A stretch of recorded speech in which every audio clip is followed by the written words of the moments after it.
ये उस तरह की ऊर्जा है जो एक पूरी आध्यात्मिक क्रांति का आधार बन सकती है, पूरे देश में फैल सकती है या पूरी दुनिया में। क्योंकि शिव खुद यहाँ बैठे थे, उन लोगों ने ये गुण अर्जित कर लिया। ये यहाँ तैयार है, बनी रखी है। आप बस ऊपर देखिए और इसके लिए ग्रहणशील बनिए, बस।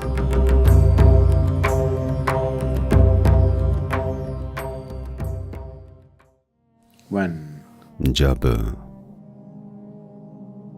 स्वयं आदि योगी दुख की अवस्था में थे, या शायद दुख सही शब्द न हो, जब वो अपने ही प्रति एक कड़वाहट की अवस्था में थे, जब वो उस वचन को पूरा नहीं कर पाए जो एक तरह से उन्होंने एक भक्त को दे दिया था। Because he got deceived. क्योंकि उनके साथ कुछ शक्तियों ने छल कर दिया। वो खुद से निराश थे और नाराज थे। मायूसी की एक खास अवस्था में थे। वो स्थिति में आए और आकर बैठ गए।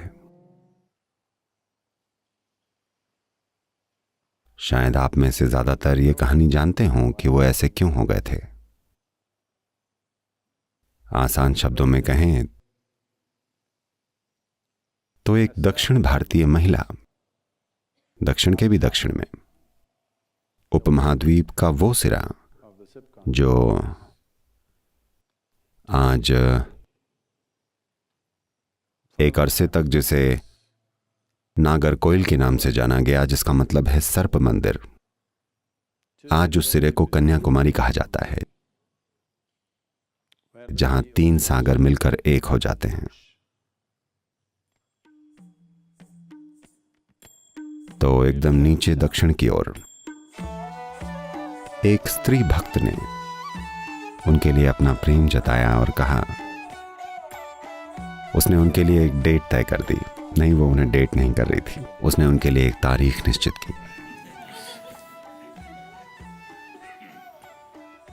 कि इस तारीख तक, इस दिन सूरज के उगने तक अगर आपने आकर मुझसे शादी नहीं की तो मैं अपना शरीर छोड़ दूंगी।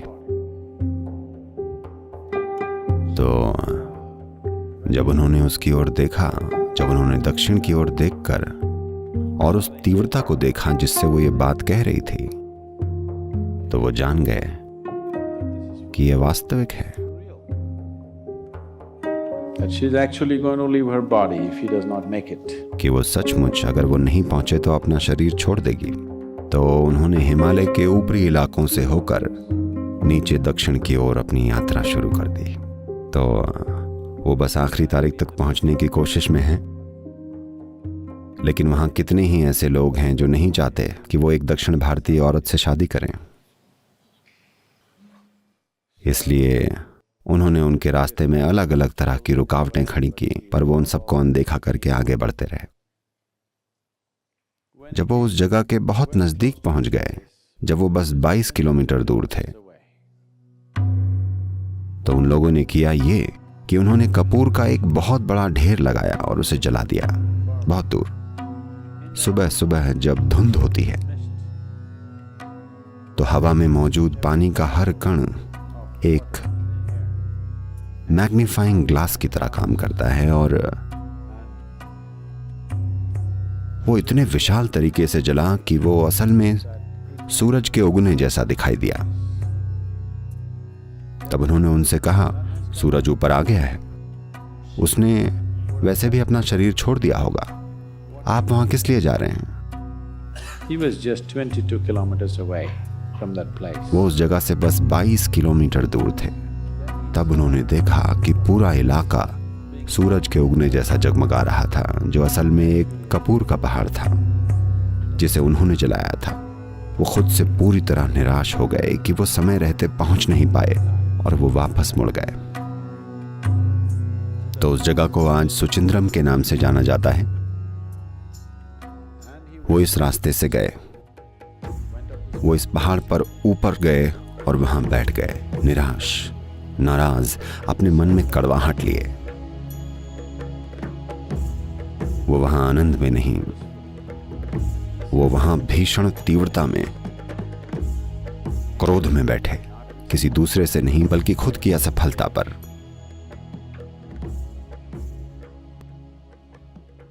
तो क्योंकि वो वहां उस स्थिति में बैठे जो दुर्लभ है, इस जगह ने पूरी तरह एक अलग ही तीव्रता अर्जित कर ली। इसमें पूरी तरह एक अलग गुण आ गया और इसने योगियों की एक पूरी की पूरी श्रृंखला को जन्म दिया, जो वहां इसलिए साधना करने गए क्योंकि शिव खुद वहां बैठे थे और उन्होंने ये गुण अर्जित कर लिया। वो उसी गुस्से और तीव्रता के साथ चले, किसी और के साथ गुस्से में नहीं, बस यूं ही गुस्से में, किसी चीज को लेकर नहीं। तो उससे योगियों की एक पूरी श्रृंखला निकली।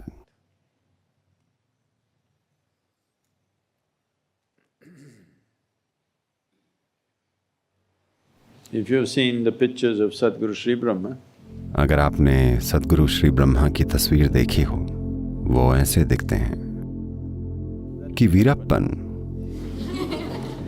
उनके आगे केजी क्लास का बच्चा लगता। वीरप्पन का चेहरा वाकई में मासूम बच्चे जैसा दिखता। वो इतने गुस्सैल दिखते थे बिना किसी वजह। वो बस यूं ही गुस्से में चलते थे हर समय, किसी और पर गुस्सा नहीं, बहुत ज्यादा करुणा से भरे हुए, पर बस गुस्से में। तो ये पहले नहीं थे, ऐसों की एक पूरी एक श्रृंखला थी, क्योंकि इस पहाड़ की चोटी पर उन्हें इस ऊर्जा से एक धक्का मिला और उन्होंने ये अर्जित कर लिया। उनके लिए इस कड़ी में जो योगी आए, उनके लिए जिस एकमात्र ट्रांसमिशन पर उन्हें भरोसा था, वो आदि योगी ही थे।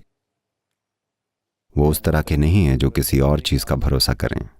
वो उस तरह के नहीं हैं जो इस धरती पर किसी दूसरे इंसान पर भरोसा करते। सिर्फ वही जो शिव की तरफ से आता है उनके लिए वास्तविक है, वरना वो नहीं है।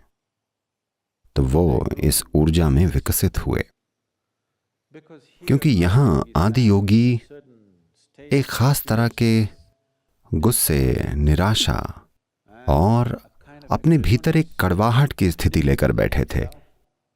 इस चोटी ने ही उस गुण को अर्जित कर लिया, दिव्य पर एक अलग तरीके से। वो उसी तरह के बन गए। आपको नहीं पता कि इसे सभ्य बनाने में, इसे सामाजिक बनाने में कितनी मेहनत लगी है। मुझे पता है मैं अब भी सभ्य नहीं लगता, पर कम से कम अगर आप चेहरा ना देखें, मैं सभ्य सुनाई तो पड़ता हूं, नहीं पड़ता? तो जो ऊर्जा, जो तीव्रता ये पहाड़ ट्रांसमिट कर सकता है, ये चोटी लोगों के साथ जो कर सकती है, वो बहुत अद्भुत है। अगर हमें इस तरह की ऊर्जा पैदा करनी हो तो बहुत ज्यादा काम करना पड़ेगा, बहुत ही ज्यादा। यहां ये तैयार है, बनी रखी है। आपको करना बस इतना है कि ऊपर देखिए और कहिए शिव।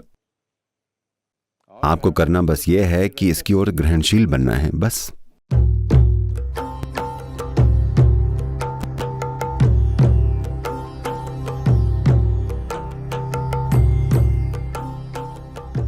जब ऊर्जा का ऐसा आधार उपलब्ध हो, ये उस तरह की ऊर्जा है जो पूरी आध्यात्मिक क्रांति के लिए एक आधार बन सकती है, जो पूरे देश में फैल सकती है, ये पूरी दुनिया में। ये खत्म होने वाली ऊर्जा नहीं है, ये कभी ना खत्म होने वाली ऊर्जा है। ये ऐसी चीज नहीं है जो खत्म हो जाएगी। ये कुछ ऐसी है कि आप जितना लेंगे ये उतनी ही शक्तिशाली बन जाएगी।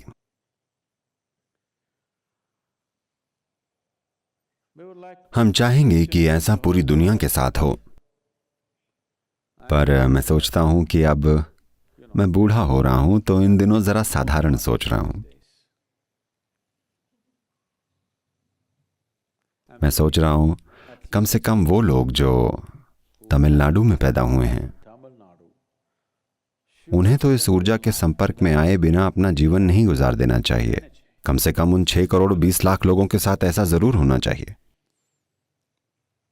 हम बाकी देश को छोड़ देना नहीं चाहते, पर मुझे पता है कि अगर ऐसा पूरे तमिलनाडु के साथ हो, तमिल लोग बड़े जोशीले लोग होते हैं, मुझे यकीन है कि वो ये पक्का करेंगे कि बाकी का देश भी इस ऊर्जा के साथ कंपन करे। अगर वो सब इसे पालें। मेरे लिए निजी तौर पर इस पहाड़ का बहुत ज्यादा महत्व है, क्योंकि